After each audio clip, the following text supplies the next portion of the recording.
Bonjour, je suis Julie Guertin et je vous souhaite la bienvenue sur Découvre, Ose et Deviens, le podcast qui éveille votre curiosité et part à la rencontre de métiers passionnants et inspirants. Il existe plus de 11 000 métiers, alors si on partait à leur rencontre? Il y a plusieurs mois, Amandine de l'école Saisie est rentrée en contact avec moi pour échanger sur le podcast. Quelle aubaine! J'y ai vu une super opportunité de pouvoir élargir la contribution de mon projet. Je m'adresse aux étudiants, aux salariés en quête du Graal, c'est-à-dire de leur vocation.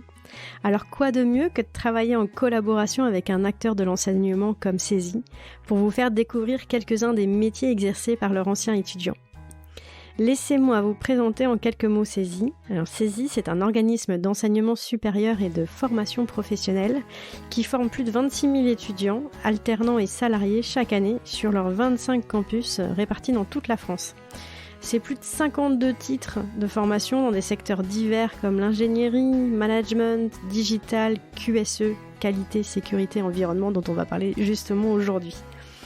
Cette semaine, pour ce premier épisode en partenariat avec Saisie, je reçois Kevin qui est responsable QSE, qualité, sécurité, environnement, métier qui m'était complètement obscur encore il y a quelques jours. Vous allez voir, ce métier est au cœur des rouages de l'entreprise, en contact avec tous les départements, au centre des problématiques de sécurité et de satisfaction client. C'est un métier qui mérite largement d'être découvert pour sa richesse et sa diversité de missions. Kevin, mille merci d'avoir accepté de nous ouvrir les coulisses de ton métier et merci à toute l'équipe Saisie d'avoir permis cette superbe rencontre. Je vous souhaite à tous une très très bonne écoute. Si l'épisode vous plaît, n'hésitez pas à nous le faire savoir, alors un petit 5 étoiles plein les yeux, le partager aussi à votre entourage. Allez, c'est parti! Bonjour Kevin. Bonjour Julie. Je suis ravie de t'accueillir sur le podcast pour que tu puisses nous expliquer en détail en quoi consiste le métier de responsable QSE. Alors personnellement, je ne crois pas, je crois n'en avoir jamais croisé en fait en 20 ans de carrière en entreprise, ou alors peut-être que j'en ai croisé mais je ne le savais pas. Donc j'ai vraiment hâte que tu nous expliques effectivement quelles sont vos responsabilités, votre périmètre d'action, etc. Que tu mettes en lumière ce métier. Mais avant cela, j'aimerais bien que tu nous expliques un peu ton parcours pour arriver jusqu'à aujourd'hui, les fonctions que tu occupes. Alors quand j'étais petit, j'ai eu très rapidement des envies de rentrer dans des unités militaires. Et puis un jour dans mon enfance, j'ai connu un feu de forêt qui a entraîné une évacuation de mon domicile et tout ça. Et j'ai su rapidement en fait que je voulais faire pompier.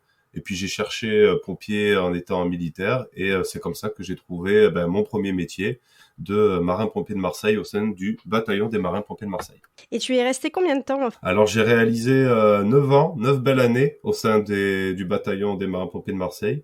Et après, j'ai entamé un parcours de reconversion pour faire le métier que je fais aujourd'hui dans le domaine du... Alors, bon, QHSE, déjà, peut-être qu'on va lever le voile de ce mystère. Mais qu'est-ce donc que QHSE? Est-ce que déjà tu peux nous expliquer ce que signifient ces initiales? Oui, alors c'est des initiales qui veulent dire, c'est des mots simples mais qui veulent dire beaucoup de choses. Le Q de qualité, le H de hygiène, mais on entend par hygiène l'hygiène industrielle, le S de sécurité et le E de environnement. D'accord, ok. Bon, déjà, avant qu'on parle de ton métier, j'ai 2-3 autres questions auparavant, mais c'était important quand même qu'on ne prononce pas ce mot barbare sans que personne ne comprenne bien ce qu'on raconte.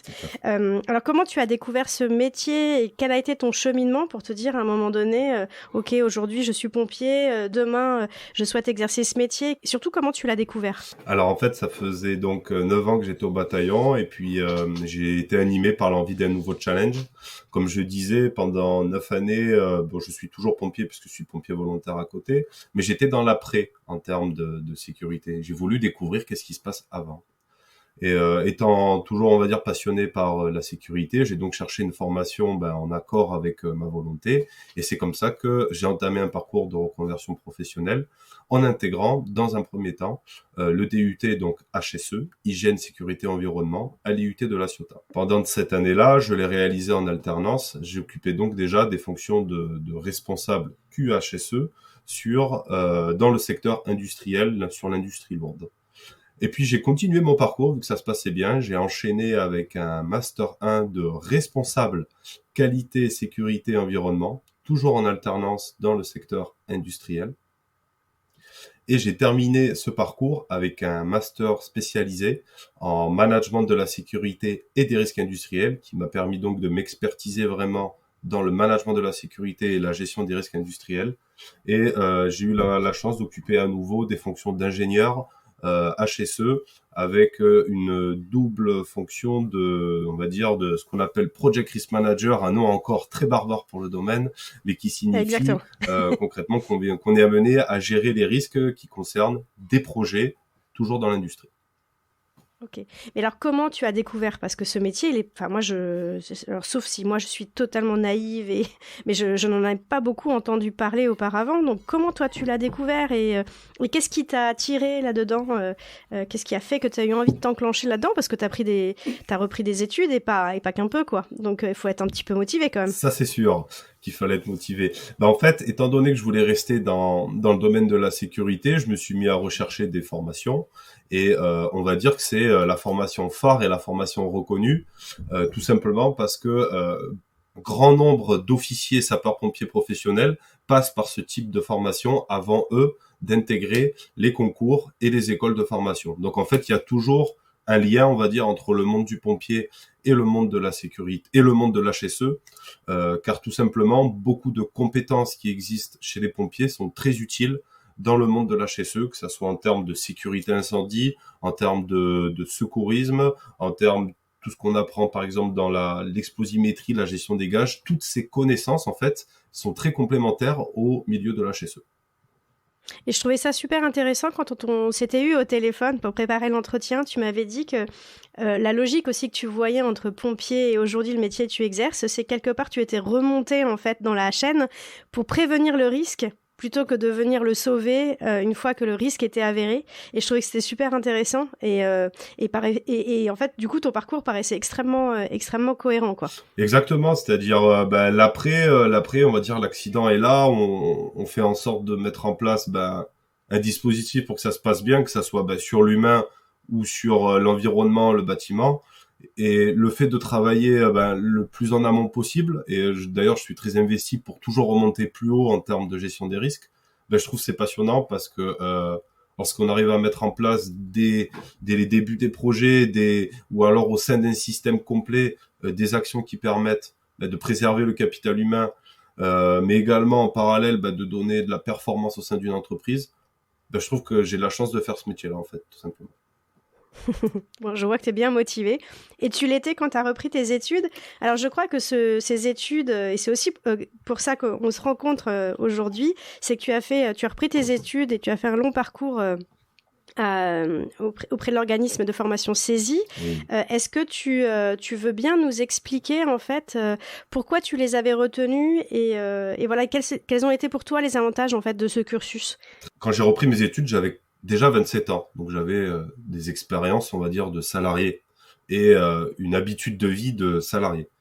Le DUT HSE que j'ai réalisé sur la Ciotat était donc scolaire, et quand j'ai eu l'occasion de rencontrer le CESI, qui eux étaient vraiment sur une formation professionnelle, avec un rythme qui permet de réaliser une semaine de formation pour 3 semaines d'entreprise, je me suis dit c'est ce qu'il me faut, tout simplement parce que pendant une semaine on va me proposer d'apprendre un certain nombre de choses dans des domaines, et après j'ai 3 semaines pour aller les découvrir un petit peu en autodidacte, pour les appliquer, pour les travailler, les améliorer, et ça permettait aussi d'être plus en accord avec ma vie adulte, d'être, on va dire, dans ce schéma salarié et moins scolaire.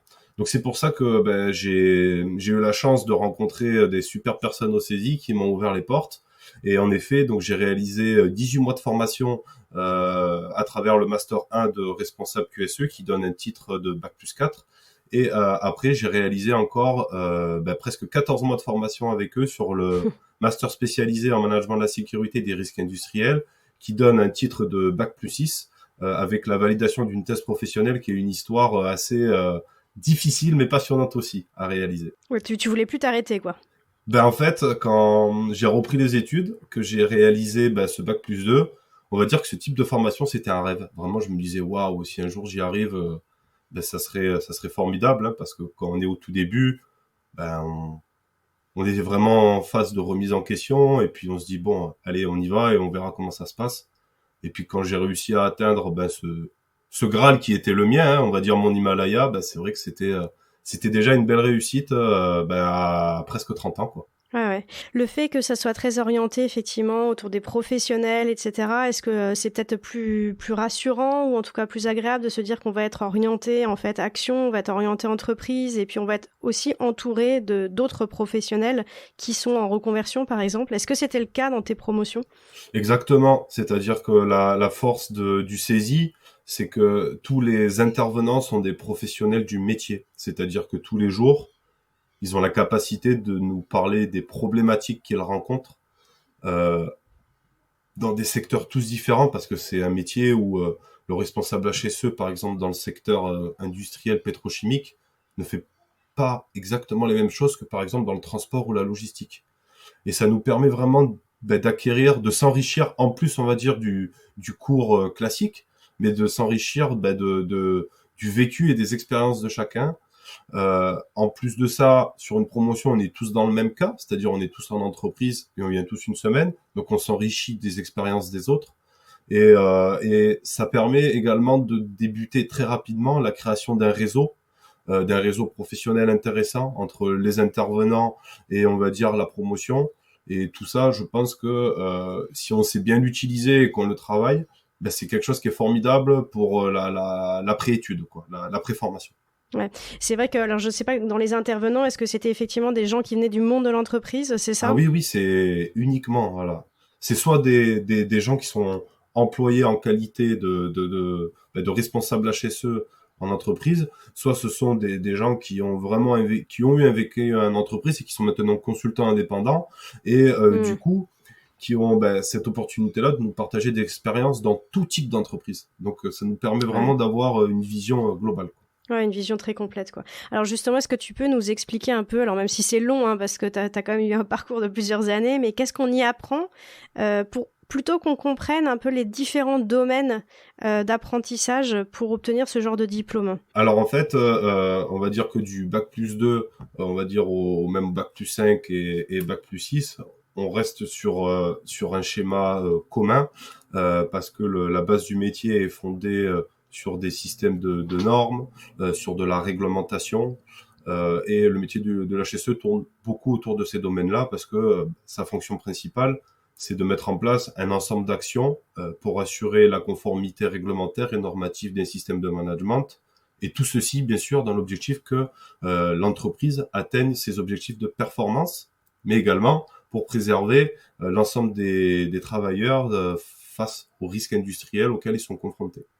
Donc, on va dire sur les différents niveaux, on apprend au début sur une première échelle la base, et puis après, dès qu'on passe sur les masters 1 et plus, c'est la fonction de manager qui rentre en jeu, parce qu'en complément de tout le cursus technique, il y a un aspect, une posture managériale qui est assez importante à s'approprier, étant donné qu'on est une fonction transverse au sein des entreprises et on va dire une fonction support, on travaille avec l'ensemble des services. Okay. Donc ça veut dire qu'il faut avoir cette capacité à comprendre les besoins de partout et le transformer suffisamment correctement pour qu'il serve à tout le monde et pas faire des choses pour faire des choses. Ok. Et dans les types de matières enseignées, il y a quoi? Il y a du légal, il y a du juridique, il y a du... Enfin, j'aimerais bien imaginer un peu le type de matière. Si on prend le type de matière, on peut utiliser les fameuses lettres barbares. Donc si on prend la qualité va permettre d'enseigner des matières donc qui sont déjà centrées autour de ce qu'on appelle l'ISO 9001, qui est le référentiel international pour le système de management de la qualité. Et à partir de là, se ramifient des formations autour du pilotage, c'est-à-dire apprendre à manipuler, à créer, à suivre des indicateurs, des tableaux de bord. Autour de ça, également, à apprendre à être orienté sur la satisfaction d'un client. Mmh. Pour ceci, ça peut passer par la gestion de non-conformité également, c'est-à-dire qualité produit ou qualité service système, c'est-à-dire lorsque une industrie produit un produit, le client final attend d'avoir son produit comme il a demandé. Qui répondent au cahier des charges, quoi. Exactement. Mais la vie réelle fait que des fois, il peut avoir des déviations. Et ces déviations-là passent par un système de management de qualité qui est capable de qualifier un produit ou un service. D'accord, ok. Bon, alors du coup, effectivement, tu commençais un petit peu à nous expliquer justement quel est votre rôle en entreprise. Ça m'intéresse énormément que tu puisses nous expliquer donc ton périmètre d'intervention au sein d'une entreprise, ton rôle. Ouais, cette question, ça va être la plus dure à répondre. T'as vu, je commence par la plus facile, hein, si je suis sympa. Cette question, elle va être la plus dure à répondre parce que, étant donné qu'on a au minimum 3 domaines de compétences sur la qualité, la sécurité et l'environnement, à savoir que maintenant, beaucoup rajoutent la sûreté aussi. Ah, alors tu vas m'expliquer la différence entre sûreté et sécurité. La sécurité, on met en place des actions pour, on va dire, sécuriser l'activité et les personnes. Ouais. Et la sûreté, on va être plus orienté sur des actions de malveillance, attentats, terrorisme, vol, enfin, tout ce qui tourne. Et, y compris cybersécurité, etc. Cybersécurité, on est entre la sécurité et la sûreté également. Et voilà, j'allais dire également la cybersécurité qui devient également un enjeu. Donc en fait, le métier de QHSE, en fait, il s'invente un petit peu tous les jours. Le Covid, il a eu un réel impact là-dessus aussi. Il a donné une autre dimension au métier. Et il y a même des notions maintenant de gestion des risques, vraiment avec, on appelle ça les risk managers, qui est en train également d'évoluer. Donc on avait par exemple des risk managers qui étaient pendant des années orientés, qui venaient du monde des finances. Maintenant, on se rend compte qu'il faut le réorienter version opérationnelle. Donc c'est un métier qui se réinvente tous les jours. Ouais. Les domaines semblent effectivement très larges. Je voudrais quand même que qu'on essaye de rentrer dans le concret pour que les gens puissent se projeter et comprendre. Est-ce que tu peux nous donner des exemples en fait d'interventions, de dossiers que tu peux gérer, et notamment dans chacun de ces domaines-là, en fait, dans QSE ou QHSE, pour qu'on puisse un peu imaginer en fait quel est ton périmètre d'intervention. Alors le périmètre d'intervention, en fait, ça fait partie également c'est des mots qui sont propres également aux normes. On appelle ça le périmètre du système de management. Déjà, ça va être lié à l'activité de l'entreprise. Et concrètement, par exemple, sur la partie qualité, ce qui est passionnant dans ce métier, c'est qu'on peut aller sur le terrain pour aller relever un ensemble de non-conformités qui sont importantes pour l'entreprise parce que ça représente potentiellement des coûts. Et puis, la fois d'après, on est en réunion pour la mise en place d'un système, le pilotage et son suivi. Un système de management, c'est un ensemble d'actions, d'activités, de processus qui correspondent à l'activité même de l'entreprise et qu'on a, on va dire, séquencé pour pouvoir mieux la gérer, tout simplement. Ok. Sur la partie sécurité, c'est un métier également extrêmement complet, donc on peut être pendant des jours sur le terrain auprès des équipes opérationnelles afin de les accompagner pour faire en sorte que les opérations quotidiennes se passent bien et de préserver la santé et la sécurité physique et mentale des salariés.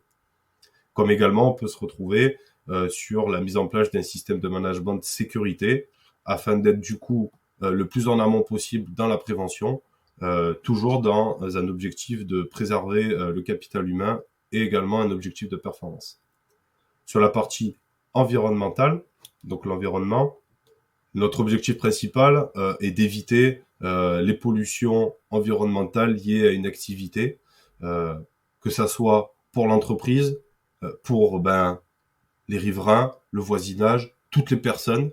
Par exemple, si on prend un camion qui se renverse sur une route, certes, ça impacte l'activité d'une entreprise, mais ça impacte tous les gens qui vont rouler derrière, tous les gens qui rentrent du travail. Ça peut impacter la nature, la faune, la flore. Donc, en fait, on essaye de penser suffisamment large pour pouvoir protéger tous ces domaines-là. Ok, ouais, donc c'est vraiment très large. De quel service tu dépends ? Qui est ton patron ? Alors, en fait, généralement, il y a plusieurs possibilités. Des fois, on peut être rattaché directement au processus managérial, donc on va dire parmi les bras droits de direction générale. Des fois, On retrouve également des HSE qui sont rattachés au service des ressources humaines, parce que on travaille beaucoup avec eux, notamment dans la gestion des accidents de travail, où il y a, on va dire, une collaboration régulière. Ou alors on peut être ce qu'on appelle vraiment les fonctions support. Ça dépend vraiment de l'activité, de la stratégie de l'entreprise et surtout de l'importance de la place de la fonction HSE. Quel est vraiment son rôle dans le quotidien. On va dire que principalement quand même, et de plus en plus, les fonctions QHSE sont sur vraiment des postes stratégiques parce qu'ils contribuent vraiment à la performance complète d'une entreprise. Ok. Et alors, est-ce que cette fonction existe dans toutes les entreprises ou tous les secteurs d'activité? Alors en fait, dès qu'il y a concrètement un risque ou un besoin, que ce soit dans la qualité, on retrouve un HSE. Après, il y a encore des entreprises, notamment des entreprises de plus petite taille, des TPE, des PME qui forcément, en termes de ressources, ne peuvent pas se permettre d'embaucher des compétences comme ça, parce qu'elles ont déjà suffisamment on va dire, de frais liés à leur activité. Mais du coup, elles ont la possibilité d'externaliser avec des consultants en externe pour venir mettre en place des actions ponctuelles. Mais est-ce qu'il y a une obligation, tu vois, avoir un responsable QSE dans une entreprise à partir d'une certaine taille, par exemple, ou pas du tout? Et là, on est sur de la volonté du patron d'améliorer son process, d'améliorer sa performance et la satisfaction client et l'environnement. Est-ce que c'est du fait de l'entreprise ou quelque part, il y a quand même une réglementation qui peut amener les entreprises à devoir embaucher des gens comme toi? Alors, il y a pas purement quelqu'un qui dit il faut embaucher un responsable HSE.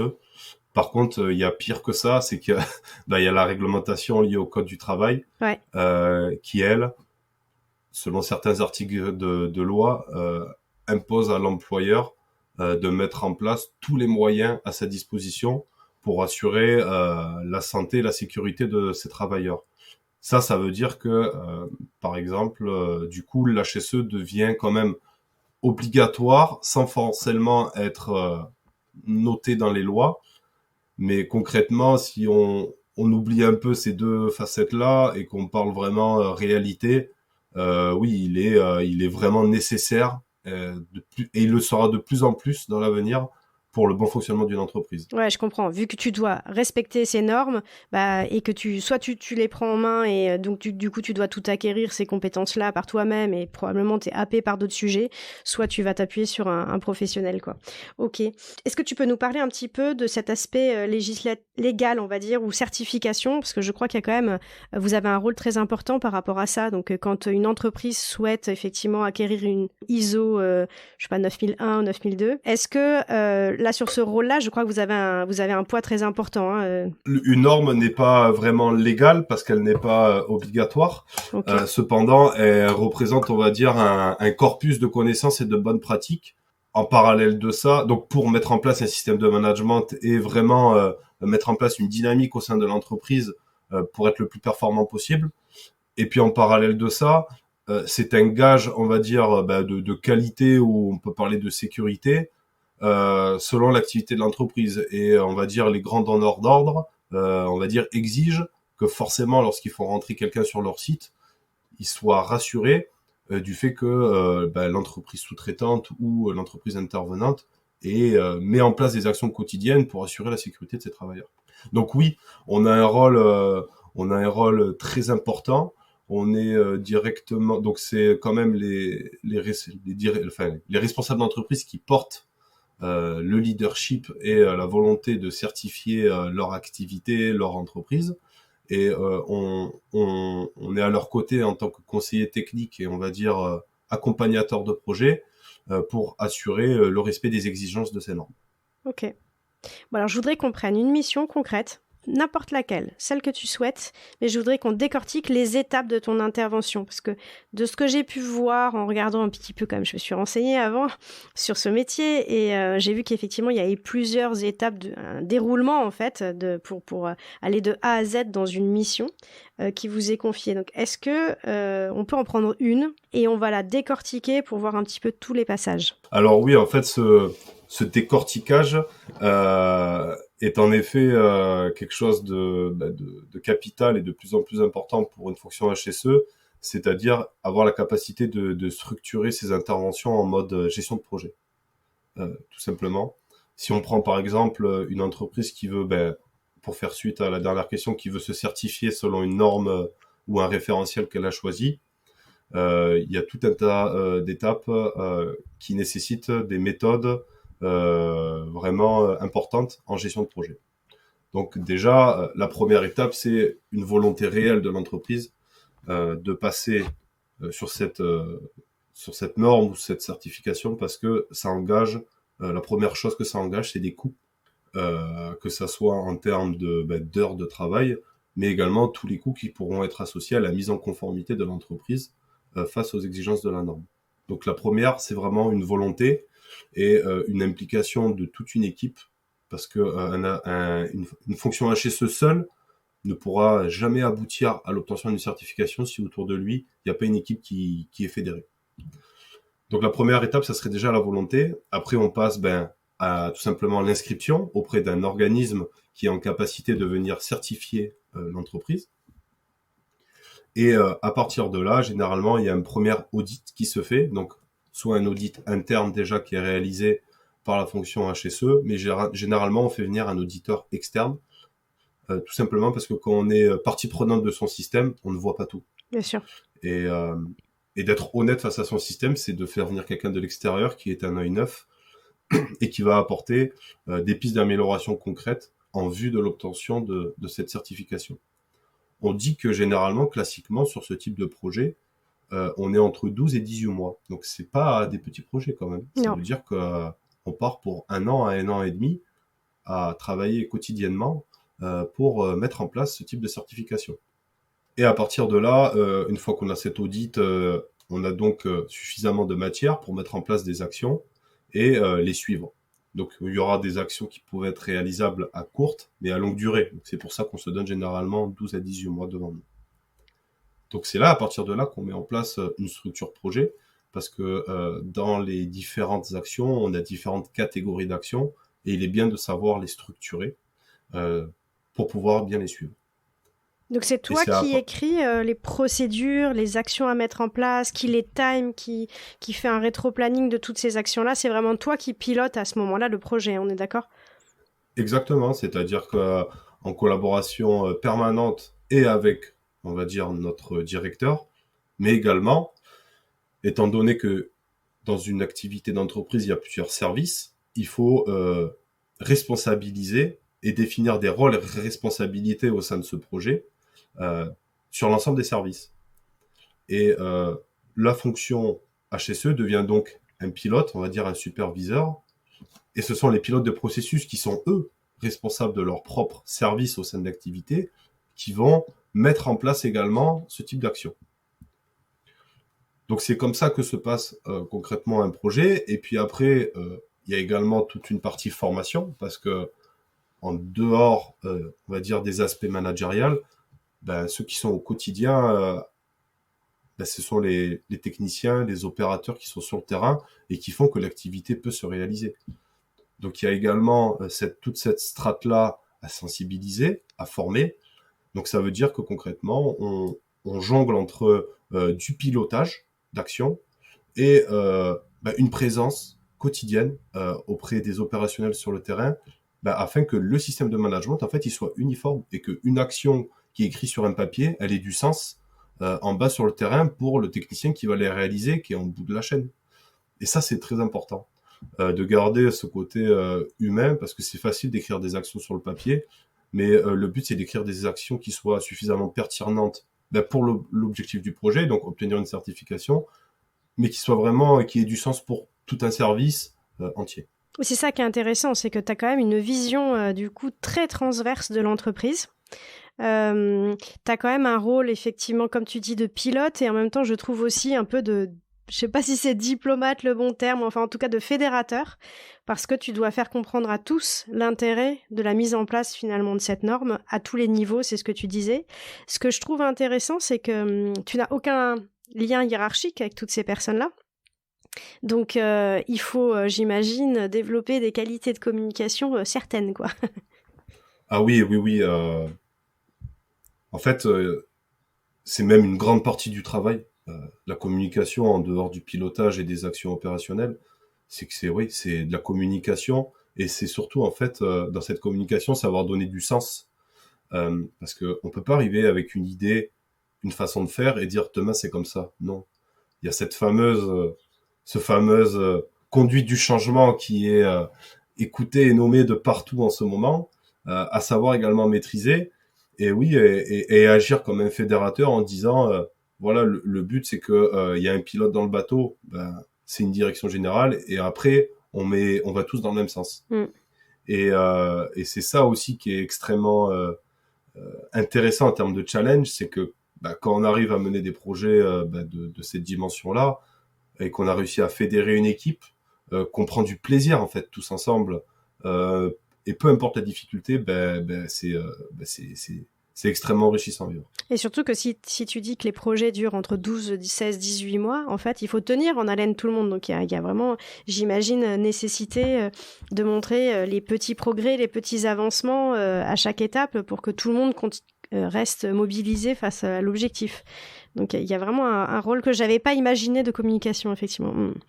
C'est ça, il y a une motivation de longue durée à conserver parce que concrètement on est plus sur une course type marathon que sur un sprint, même s'il y aura plein de sprints dans le marathon à faire pour vulgariser un peu la gestion de projet sur ces aspects-là, mais c'est ça, c'est-à-dire la motivation, il faut qu'elle tienne et généralement ce qui part c'est que ça part très fort et puis il y a beaucoup d'énergie qui est dépensée, mais au bout d'un moment c'est normal, on a besoin de souffler donc ça rebaisse, mais il faut pas oublier que ça se rapproche. Et du coup, il faut conserver cette motivation pour aller jusqu'au bout.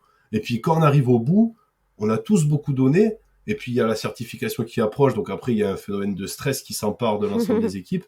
Et du coup, on est dans une autre dynamique où il faut rassurer et dire que tout ce qu'on a fait, c'est bien passé, quoi. Ouais. Ok, c'est super intéressant. Alors, une petite question tordue. Tout à l'heure, tu disais effectivement que l'objectif, c'était de travailler sur la productivité, la satisfaction client, l'environnement, le bien-être au travail, en tout cas la sécurité. J'ai l'impression que dans tous ces mots, il y a quand même des fois des objectifs qui peuvent être contradictoires. Quel rôle tu as on va dire de contre-pouvoir, à quel moment en fait quand ces objectifs peuvent être amenés à être contradictoires, tu as ce rôle-là de trouver un juste équilibre? Oui, je pense comprendre que les objectifs contradictoires peuvent être en lien avec les objectifs de performance, que ce soit financière ou autour de ces domaines-là, et après les objectifs opérationnels. En fait, je pense que le tout, c'est juste d'être honnête et de savoir dire ça, je peux y arriver. Par contre, ça, je peux pas. Là, cette année, je peux pas. On peut essayer l'année prochaine, mais cette année, je peux pas. Ça me paraît pas accessible. Parce que quel est l'intérêt de présenter des objectifs à toute une équipe qui n'ont pas été obtenus, à part de perdre de la motivation. Oui, et du coup de la crédibilité dans le prochain projet sur lequel tu vas vouloir les mobiliser, quoi, c'est ça? Oui, il vaut mieux, par exemple, comme on dit, 4 à 5 objectifs bien menés et qui apportent une plus-value, mais pas que sur de la performance financière, même sur de la performance humaine, le bien-être au travail, qui sont bien menés, bien faits, plutôt que 10 objectifs avec 5, 6 un peu réussis, 2 mieux réussis et puis 3 complètement abandonnés. Ok, donc toi, dans ce que tu dis, effectivement, le point le plus important au démarrage, c'est de se fixer des objectifs qui sont réalistes et qui vont pas à l'encontre, en fait, de toutes les dimensions de l'entreprise, y compris le bien-être au travail ou l'environnement, hein, tu vois, tout à l'heure j'y pensais, mais ouais, bien sûr. Tu peux te dire que parfois la productivité peut aller à l'encontre de toutes les normes un peu d'environnement, donc voilà, donc toi ton objectif c'est de trouver cet équilibre et de mieux définir les objectifs avec finalement probablement la direction, quoi. Tout simplement, en fait, le but, c'est de faire de son mieux, mais dans un souci de cohérence, quoi. Ouais, ok. Parce que, bien entendu, l'environnement, le développement durable, la responsabilité sociétale des entreprises sont des phénomènes qui ont le vent en poupe, et parce que c'est normal aussi, c'est normal, et c'est bien, mais on peut pas partir sur des objectifs de dire on va tout faire alors qu'on est déjà au début de penser à ce type d'objectifs. Donc il faut fixer quelques objectifs atteignables et réalistes et qu'à la fin de l'année on soit fier de les avoir menés pour pouvoir avoir l'envie d'en créer des nouveaux. Ok. Alors, tout à l'heure, on a parlé de QHSE. J'ai l'impression qu'on a... Et de sûreté, d'ailleurs. Du coup, je sais pas si ça va devenir QHSES. Mais... Il y en a plein des noms. Il y en a plein, ouais. Ah oui. Ah bah tiens, c'est intéressant. Tiens, alors voilà, très bien. C'est quoi les noms Quels sont les différents noms qu'on peut retrouver derrière ta fonction? Alors, tu peux retrouver QSE. Ouais. Tu peux retrouver QHSE. Tu peux retrouver QSSE. Santé, sécurité, ou des fois santé, sécurité pour le premier S et sûreté le deuxième. Tu peux retrouver HSE. Tu peux trouver HSE et risque industriel. Tu peux trouver chargé de prévention. Tu peux trouver ingénieur prévention, ingénieur HSE. Tu peux trouver et après il y a les personnes, parce qu'il y a des personnes qui sont aussi on parle beaucoup de fonctions très managériales. Mais également, il y a des fonctions qui sont capitales, c'est ce qu'on appelle les techniciens et les préventeurs HSE, qui eux sont beaucoup plus expertisés dans les actions de terrain que dans les actions on va dire, de système. Et en fait, ils font partie intégrante du bon fonctionnement d'un système HSE parce qu'un manager est potentiellement beaucoup moins expert qu'un préventeur qui est tous les jours sur le terrain. Et ces gens-là font du travail formidable. Et de toute manière, il faut passer, moi je l'ai fait également, il faut passer par là pour réussir à monter suffisamment bien sur des postures managériales. Il faut comprendre vraiment le bas. Ouais. Donc voilà, on a vraiment, maintenant il y a, comme je disais tout à l'heure, on va dire, il commence à se dévier des fonctions QHSE, mais on a ce qu'on appelle les risk managers, qui ont, on va dire, une reconnaissance sur le marché plus orientée finance, assurance, secteur bancaire. Mais maintenant, on retrouve des risk managers qui commencent à piloter du risque opérationnel et du risque financier. Okay. Donc en fait, c'est waouh, il y a beaucoup. C'est très diversifié. Est-ce que tu l'expliques parce que c'est un secteur d'activité qui est finalement quand même assez jeune, si je ne me trompe pas quand même. Ce sont des fonctions qui n'existaient pas il y a, je sais pas, il y a 30 ans, non? Enfin, j'ai l'impression que ce sont des fonctions assez récentes. Elles existent depuis des années, puisque historiquement, le premier préventeur de nom était dans les années 1800-1900, mais c'était des médecins. Et à l'époque, ils commençaient à faire des études sur le port de charge, sur à l'époque tous les produits dangereux qui étaient, mais dans les toutes premières industries. Hein, on parle de celles qui faisaient du coton, des choses comme ça. Mais il faut aller vraiment chercher et on va dire aller lire des bouquins pour trouver ce genre d'informations. À partir des années 2000, dès que les premières normes sortent, on en parle plus, mais on a plus l'image de ce qu'on appelle le casque rouge, donc qui va sur le chantier pour réprimander les personnes, et un petit peu toute la partie qualité, mais très orientée qualité produit. Et au fur et à mesure, ça change sans arrêt. Okay. Vraiment, c'est un secteur en pleine évolution. Alors, tu m'as fait ma transition parfaite parce que j'allais te demander justement quelles étaient toutes les fonctions que tu pouvais occuper. Et donc, un peu cette évolution, en fait, dans le métier possible. Tu as dit que tout à l'heure, il y avait des préventeurs, c'est ça? Donc ça, c'est vraiment au démarrage de ta carrière, tu commences par ce type de fonction?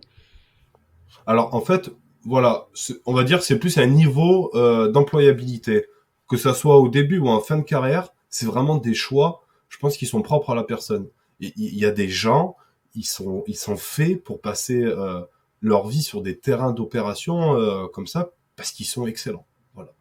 C'est leur truc de manager à leur échelle des équipes opérationnelles, de gérer des risques opérationnels, que ça soit par exemple des risques liés à l'exposition aux produits chimiques, des risques d'échafaudage, des risques de permis de travail. Donc eux, ils sont tout le temps sur le terrain, quoi. Ils sont tout le temps sur le terrain. On va dire, ils se décrochent un peu du terrain pour réaliser toute la partie administrative et rapport de tout ce qu'ils ont vu. Mais voilà, ce sont vraiment des spécialistes du terrain. Donc on a vraiment cette partie-là. Moi, j'aime pas trop parler. Je pense, voilà, c'est pas parce demain on peut avoir des très hauts diplômes et avoir l'envie d'aller sur le terrain, il y a rien qui l'empêche. Je pense que c'est vraiment des choix d'évolution, des choix de carrière. Après, il y a des profils plus intermédiaires qui vont occuper des fonctions déjà de responsable, parce que bon, après c'est un nom qu'on met sur un papier, mais on peut mettre ce qu'on veut, on va dire derrière, des fonctions voilà intermédiaires qui vont être qui commencent à faire du pilotage du système et qui occupent toujours des fonctions sur le terrain parce que tout simplement par exemple ils sont au sein d'une PME d'une cinquantaine et que du coup la charge d'activité permet d'être autant auprès de leur direction générale on va dire que auprès des opérationnels sur le terrain. Après forcément on passe sur des fonctions de pilote que de système qui vont peu sur le terrain. Donc là, c'est des fonctions vraiment d'engineering et qui mettent en place des actions, des systèmes qui réfléchissent sans arrêt pour la performance des systèmes. Et après, ben, la dernière strate, ça sera forcément les directeurs qui réfléchissent aux actions stratégiques de l'entreprise et qui mettent en place ben, tout ce qui est lié vraiment à la stratégie pour que ça corrèle avec l'activité et les volontés ou également stratégiques, mais plus orientées direction générale. Ok. Alors dans ton métier, j'ai l'impression aussi que comme il est lié beaucoup à ce qui entoure l'entreprise, son environnement, la stratégie d'entreprise, etc., les risques potentiels, quels qu'ils soient, c'est tout le temps en évolution. Donc, est-ce que vous avez des systèmes de formation continue ? Parce que comment tu fais pour être tout le temps au fait des dernières normes, des dernières contraintes, des dernières ou inversement des derniers outils qui te permettent d'être plus performant, etc. Comment tu fais ça, toi ? Alors oui, toute la fonction HSE, que ça soit sur la partie vraiment opérationnelle jusqu'à la partie stratégique, c'est la formation tout le temps, tous les jours, que ça soit auprès de nous-mêmes, mais également auprès des équipes. Donc oui, elle est extrêmement reliée à toute la partie formation et de toute manière, il y a beaucoup, on va dire, toutes ces formations permettent justement de sécuriser le quotidien des opérationnels. Après, là où c'est en pleine expansion et en pleine évolution, c'est que, comme tu as dit, les risques évoluent sans cesse. Et à travers les risques, il y a pourquoi ils évoluent les risques, parce que c'est l'évolution humaine, hein, nous qui faisons évoluer notre monde. Et je dirais qu'il y a tous les risques qui seront liés également aux nouvelles technologies, parce qu'on met en place des nouvelles technologies extrêmement puissantes maintenant dans les entreprises, que ce soit de l'exosquelette ou des systèmes robotisés qui viennent, je pense pas essentiellement remplacer l'homme, mais qui modifient son activité autour de la machine. Donc oui, le dynamisme de formation est essentiel pour pouvoir suivre l'avancée et le changement des fonctions. Ouais, donc ça doit être passionnant intellectuellement, quoi, de pouvoir vivre génial. Ça au quotidien, quoi. C'est génial. Si on prend par exemple le Covid...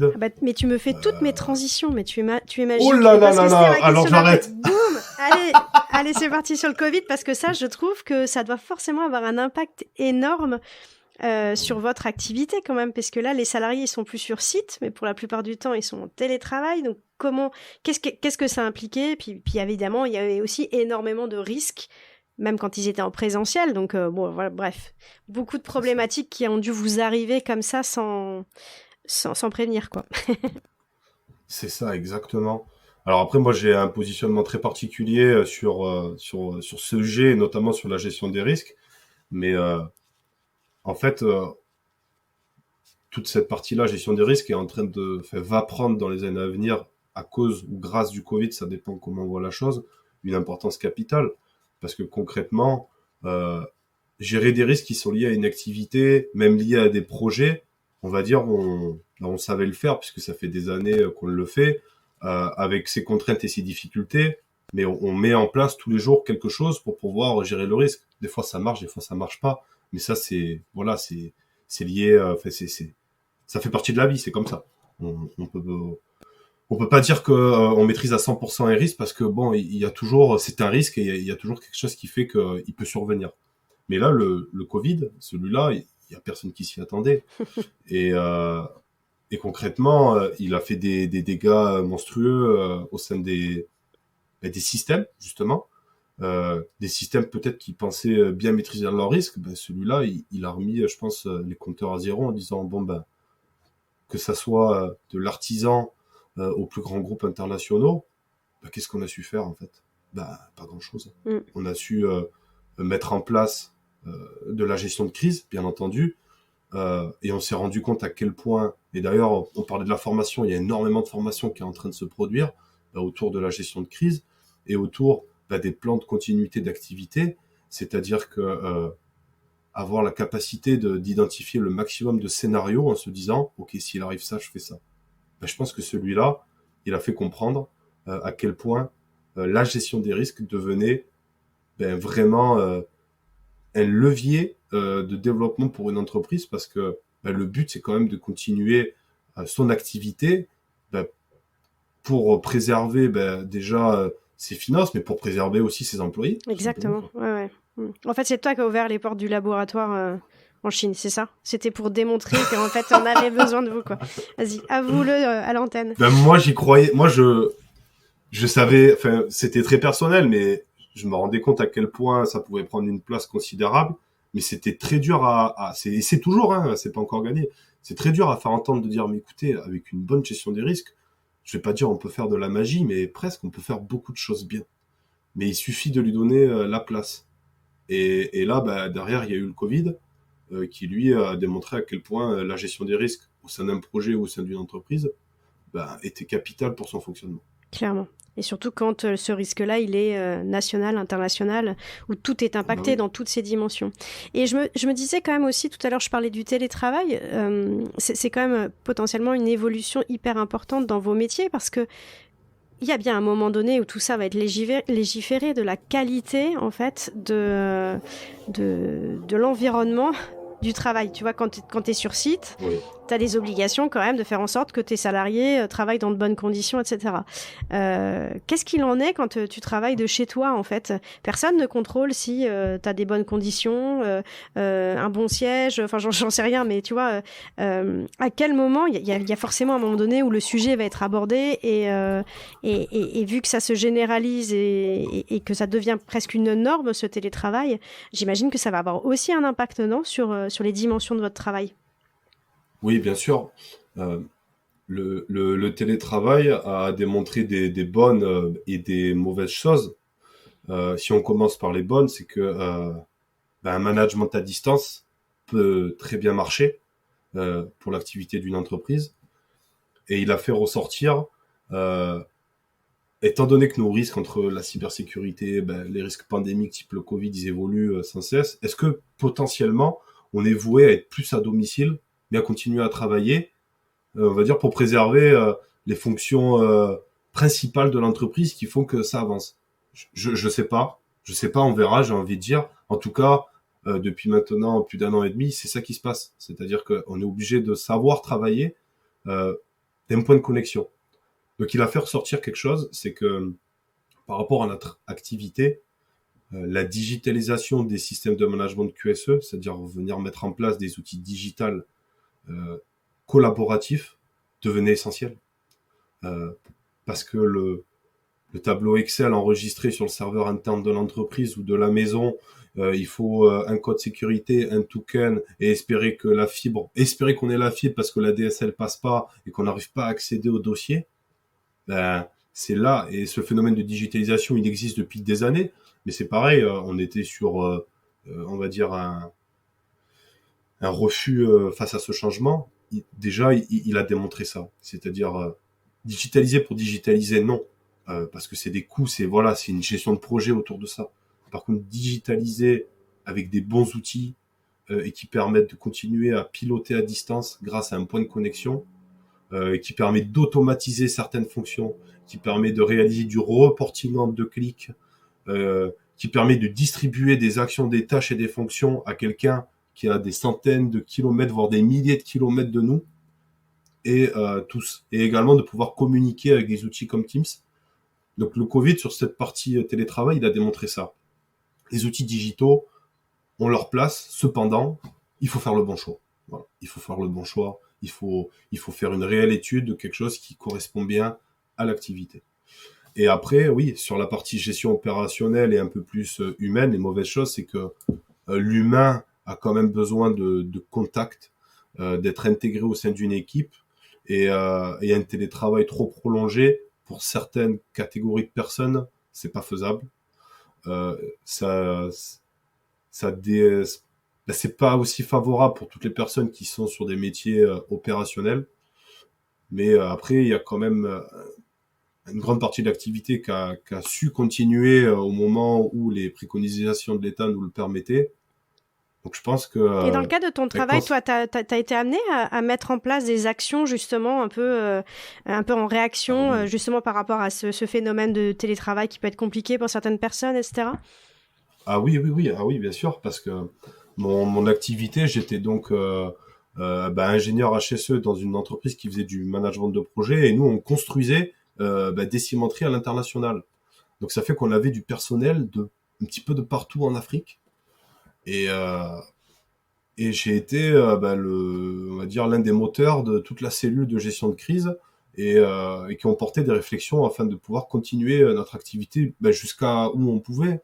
Mais bon, ça s'est finalisé qu'on a fait rentrer presque en catastrophe nos personnels pour pouvoir sécuriser, pour assurer leur sécurité, mais en France. Et après, adapter toutes les mesures nécessaires pour pouvoir repartir sur nos chantiers, les réouvrir. Donc ça a été tout un tas de protocoles à réfléchir et à adapter à notre activité. Oui, je l'ai vécu de plein fouet. Ouais. Ça devait être intellectuellement super intéressant. C'était très intéressant, très formateur. Ouais. On a tous été très bousculés. Bon alors désolé de redescendre sur terre, parce que là maintenant je vais te parler statut et salaire. Je voudrais comprendre un petit peu quel statut on peut avoir. Est-ce qu'on est forcément employé? Est-ce qu'on a des fonctions en fait en régie? Enfin, quand je dis en régie, c'est en freelance. Quand on est en salarié, est-ce que c'est plutôt statut employé, plutôt statut cadre? Enfin voilà, comprendre un petit peu l'évolution même de carrière qu'on peut avoir. L'employabilité, on va dire sur le marché HSE, il est principalement lié soit à une expérience, soit à un niveau de diplôme. Donc sur on va dire la strate technicien préventeur, on sera sur le statut de l'employé, agent de maîtrise ou cadre, selon si on est sur des professions un petit peu intermédiaires, c'est possible. Après, une majeure partie, et quand même, notamment les managers, les responsables sont sous le statut du cadre. Et bien entendu, après, il y a les cadres supérieurs dès qu'on est sur des fonctions de directeur. Donc ça, c'est vraiment pour la partie salariée. C'est relativement homogène, j'ai envie de dire. Mais je pense qu'il y a une majorité qui se trouve quand même dans le cadre ou assimilé cadre et cadre supérieur. Et après, oui, en ce qui me concerne, moi, je suis sur le marché du freelance. Ouais, on va en parler justement donc, après. Voilà, donc il y a la possibilité également d'être sur le marché du freelance, que ça soit pour la partie opérationnelle comme sur la partie système. Donc d'intervenir en externe en fait dans le cas des entreprises. En termes de salaire, est-ce que une fourchette, et est-ce que c'est plutôt un métier plutôt bien payé? Est-ce qu'il y a des systèmes de fixe plus variables? Oui, c'est quand même un métier correctement payé. Voire même des fois très bien payé selon l'importance des fonctions, des responsabilités, je vais dire. En fourchette de salaire, sur des fonctions de préventeur, on peut être entre 30 et 40 K bruts à l'année, voire plus. Je donne vraiment des choses très standards. Ouais, hein. Sur des fonctions cadres, on peut être entre 42, 43 et aller jusqu'à 50, 60. Ouais, c'est des métiers bien payés. Sur des fonctions de cadre plus, de cadre un peu expérimenté, on peut aller jusqu'à 70, 80 K brut. Et des fois, ça monte à plus de 100 K. Si on prend par exemple, j'ai ça en tête, mais ces fameux risk managers, on a vraiment un niveau bas qui est déjà à 60 K minimum. Une fourchette autour des 100, et les mieux payés, ils peuvent même arriver à plus de 200 K, mais c'est extrêmement rare. Voilà. Ouais. C'est vraiment waouh. Voilà, il y a cette fourchette basse, on va dire, mais il y a cette fourchette très haute sur du top management. Ce qui veut dire qu'il y a une possibilité d'évolution qui est quand même et en fonction et en salaire qui est quand même super importante. Ok, Oui. eh ben merci beaucoup. Moi, je voudrais qu'on parle un petit peu justement de ton aventure entrepreneuriale, pardon, que tu nous expliques un peu pourquoi tu as voulu te lancer dans cette aventure-là et quelle est ton entreprise, quelle est sa mission, etc. L'aventure entrepreneuriale, c'est quelque chose également que j'ai rêvé très rapidement dans le cadre de mon parcours de reconversion. Et en fait, lors de ma dernière année d'études sur le master spécialisé en management de la sécurité et risque industriel au sein du CESI, j'ai réalisé une thèse professionnelle. C'était quelque chose que je voulais vraiment faire pour le développement de soi et donc tout ce qui concerne le développement personnel, parce qu'on est sur la recherche de concepts alors innovants, à caractère novateur, c'est plus adapté, parce que innovant, quelque chose de innovant, c'est quelque chose qui est commercialisé. Sinon, c'est une invention. Il faut faire attention entre invention et innovation. Donc, je vais parler de caractère novateur, donc c'est-à-dire d'amener un produit ou un service qui apporte de la valeur ajoutée au sein des entreprises. Donc, je suis tombé ça s'est plutôt bien passé pour moi. Je suis tombé sur une piste intéressante et j'ai déposé une thèse spécialisée dans la gestion des risques pour le management de projet. Dans le cadre de cette thèse, j'ai eu la chance de rencontrer une super entreprise qui s'appelle le groupe Simaline. Et lorsque je les ai appelés avec ma petite idée derrière la tête, qui m'ont dit nous, ton idée nous intéresse bien et on va la développer. Donc on va dire qu'ils ont été des acteurs importants. Donc j'ai créé tout le cahier des charges. On a développé le projet ensemble et c'est eux qui m'ont donné on va dire ce projet-là qui m'a donné OK. Là, il faut que tu y ailles, il faut que tu te lances. C'est le moment ou jamais. T'as un projet qui est viable, t'as une entreprise qui te suit et ça va partir. Et j'ai ouvert mon entreprise dans ce domaine-là, donc dans le but de proposer de la prestation dans le domaine du QHSE et plus largement dans la gestion des risques au vu de mes positionnements sur les sujets. Également, donc du coup, de l'assistance projet par le pilotage par les risques qui était en lien avec ce que je développe. Et bien sûr, dans le domaine de la transition, parce que la transition, la conduite du changement, c'est des choses et des notions importantes à assimiler autour de ces projets-là. Et à l'heure d'aujourd'hui, le projet a continué de vivre et je suis à l'aube de le développer commercialement, c'est-à-dire que de la simple idée qui est née il y a 14 mois, aujourd'hui, il y a une vraie solution qui est entre mes mains. Tu es tout seul pour l'instant dans cette entreprise ? Alors, dans mon entreprise, oui. Ouais. Et j'ai plus pour objectif de fédérer des beaux partenariats pour l'instant pour me développer. Génial. Écoute, je te souhaite plein de belles choses dans ton aventure. Quelle différence justement tu vois dans l'exercice de ton métier entre justement salariat versus entrepreneur ? Moi, ce que je souhaitais avoir, c'était l'indépendance permet d'arriver avec ses idées, sa façon de faire et de pouvoir les exprimer comme on le souhaite. Et du coup, c'est enrichissant pour moi parce que j'ai la capacité d'aller dans plein d'entreprises.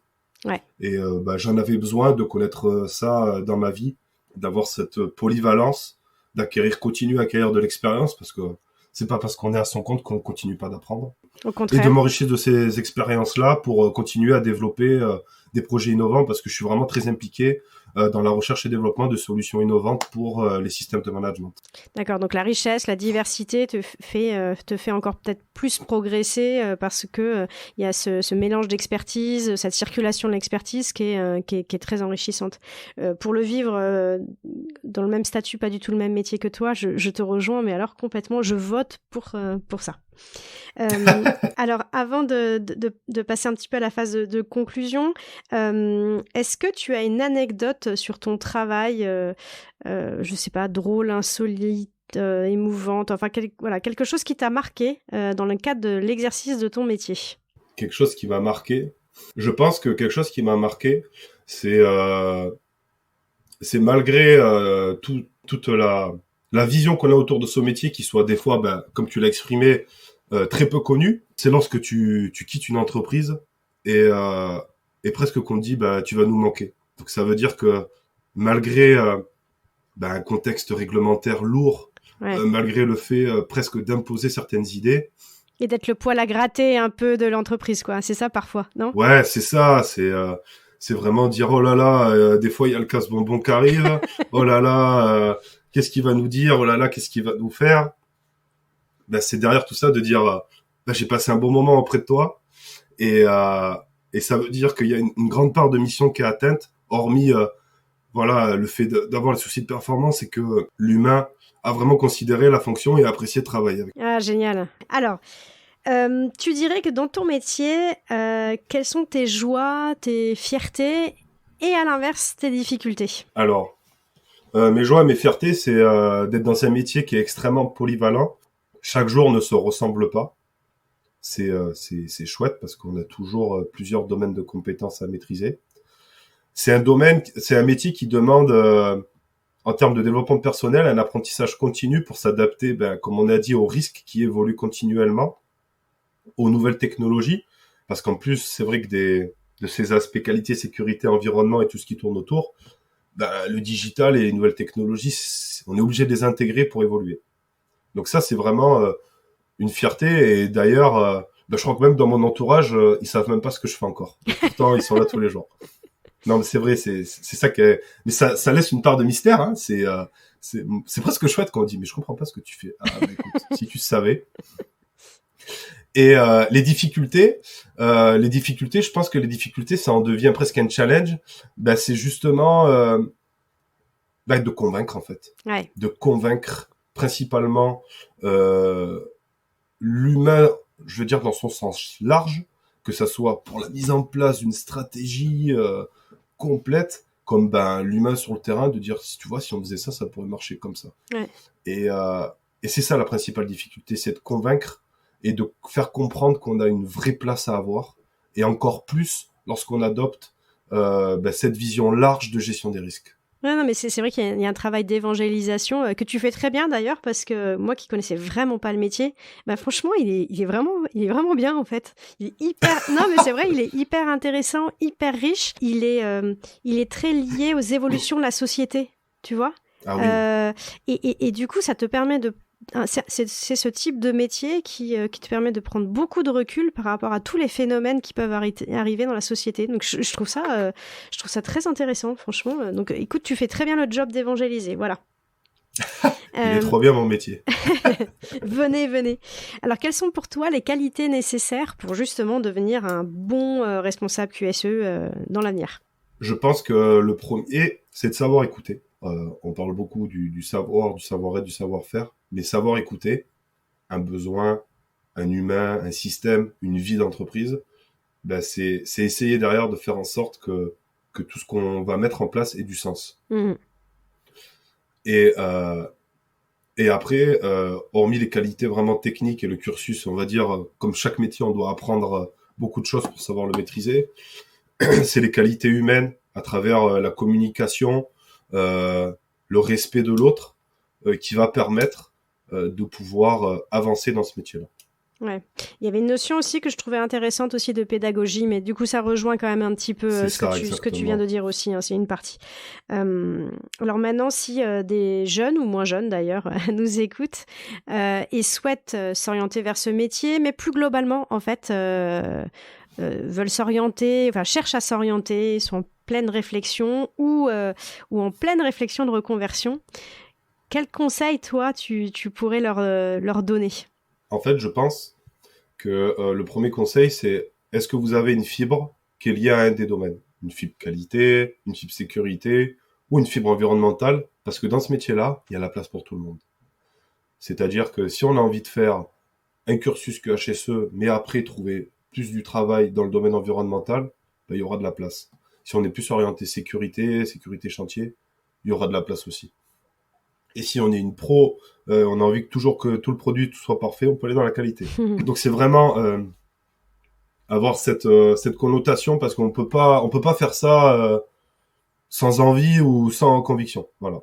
Il faut avoir une fibre, un intéressement pour un des domaines, une envie de découvrir les autres, et après, libre à chacun de faire le choix et de s'épanouir dans le domaine de compétences où il a envie, en sachant qu'on peut faire 2, 4, 5, 10 ans d'environnement, et un jour, repartir dans la sécurité, il n'y a aucun problème. Donc on va dire qu'en termes d'évolution de carrière, c'est très riche quand même de se dire, à tout moment, avec le même diplôme, j'ai juste à me réorienter vers de nouvelles compétences, secteurs d'activité, ou à reprendre mes bouquins, à réviser un peu, et à partir dans un autre domaine. Ou si par exemple, on est très attiré par un secteur d'activité, on dit, moi je veux faire HSE dans l'industrie pétrochimique, et puis au bout de 10 ans, on peut aller dans le transport, on peut aller dans les énergies renouvelables qui sont en plein essor également, parce qu'on va avoir de l'HSE de partout dans ces domaines-là. Voilà, c'est une liberté de longue durée de pouvoir accéder à tout un tas de fonctions très intéressantes. Et plus globalement, toi qui as eu le courage en fait de te reconvertir à 27 ans, enfin de repartir faire des études, s'il y a des gens qui doutent là, qui sont en train de t'écouter et qui doutent, qui se disent non mais attends, j'ai quand même un métier, j'ai quand même un boulot, et puis j'ai 27 ans, et puis j'ai une famille, etc. Tu leur dirais quoi toi ? Moi je leur dirais, écoutez ce que vous avez envie de faire et foncez. Ah oui, il faut y aller. Hein. La vie est courte, et le plus important c'est quand même d'être heureux au travail, et c'est pas de se poser des questions tous les jours. Alors certes, la période de reconversion, c'est dur. C'est dur personnellement, selon l'âge, c'est dur sur les aspects familiaux, mais après le résultat c'est génial parce qu'on en sort encore plus heureux, je pense. Ouais. Eh ben écoute, génial. Alors traditionnellement, dans mon podcast, en fait, avant de quitter mes invités, je leur demande de me lancer le défi de partir à la découverte d'un autre métier. Ah. Alors j'avais pensé à quelque chose, et je pense qu'il y a un métier qui est très présent et qui est d'ailleurs très lié aussi à des fonctions transverses, qui est hyper intéressant à les découvrir, c'est les métiers de coach professionnel, coach consultant en entreprise. Et j'ai des gens que je connais, mais je pense que c'est un métier qui est voilà, on le fait pareil avec beaucoup de conviction, c'est juste la ressemblance par rapport à moi, mes métiers, et qui est très riche, parce qu'on peut être dans l'accompagnement d'une personne, l'accompagnement d'un dirigeant, l'accompagnement de... Même maintenant, il se diversifie sur l'alimentaire, la santé. Donc voilà, je pense que c'est un métier que tu vas t'éclater à découvrir. Ah, c'est clair. Et puis, il y a plein de gens super intéressants. Merci, c'est une super idée. Bah tant mieux alors. C'était super intéressant. Expliqué de manière hyper claire et simple aussi. Puis je te dis à très vite. Merci Julie, à très vite. J'espère sincèrement que cet épisode vous aura autant éclairé que moi sur ce métier passionnant. Si vous souhaitez suivre l'actualité de Kevin, vous pouvez le retrouver sur son profil LinkedIn, Kevin Pors, P-O-R-S. Et pour avoir plus de renseignements sur son programme diplômant, toutes les infos se trouvent sur le site cesi.fr, C-E-S-I.fr. Si vous voulez vous assurer de ne manquer aucun épisode, n'hésitez pas à vous abonner. Et bien sûr, si vous souhaitez nous soutenir, n'oubliez pas le petit bonus 5 étoiles qui nous fait toujours plaisir. Pour me lancer le défi de dénicher un métier qui vous inspire, c'est simple, il suffit de me laisser un commentaire sur votre plateforme de podcast préférée ou sur Instagram. Je vous dis à la semaine prochaine!